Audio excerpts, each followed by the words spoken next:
CSR fund देशात आणि महाराष्ट्रात खूप महत्वाची भूमिका निभावत आहेत. त्याच्यामधून सामाजिक संस्थांना मदत होते आणि सामाजिक संस्था गरिबांना मदत करतायत. मला असं वाटतं की सीएसआर फंडनी एक दृष्टिकोन थोडा बदलण्याची गरज अशी आहे की महाराष्ट्रातल्या ज्या काही मुली शिकतायत तर त्या मुलींच्या उच्च शिक्षणाला आज मदतीची गरज आहे. आणि म्हणून बऱ्याचदा सीएसआर फंड इमारतीला महत्व देतात किंवा कोणतं तरी इन्फ्रास्ट्रक्चर उभं करण्याला जास्त महत्व देतात, कारण ती दिसण्यासारखी गोष्ट आहे, ती स्वाभाविक आहे. परंतु मुलींच्या शिक्षणाला काय ती त्यात दिसण्यासारखं आपण संस्था काही दाखवू शकत नाही. आणि म्हणून ग्रामीण भागामधल्या ज्या मुली शिकतायत, उच्च शिक्षणाची त्यांना गरज आहे, तेव्हा त्यांची फी भरण्यासाठी सीएसआर फंडची आज मोठी गरज आहे.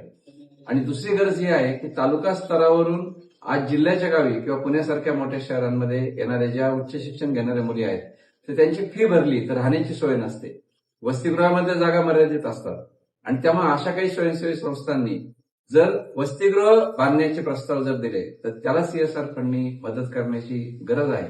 कारण उच्च शिक्षणामध्ये जर मुली शिकल्या, गरीब कुटुंबातल्या मुली शिकल्या तर त्यांचे बालविवाह थांबतील आणि त्या जर चांगल्या शिकल्या तर त्या त्यांच्या कुटुंबाला उभं करतील, त्याचबरोबर त्यांच्या पुढच्या ज्या पिढ्या आहेत त्या सुद्धा उत्तम होतील. महात्मा गांधी जसं म्हणायचे की आई हे मुलाचं पहिलं विद्यापीठ असतं, तर या विद्यापीठाच्या पायाभरणीसाठी सीएसआर फंडनी मदत करावी असं म्हणतात.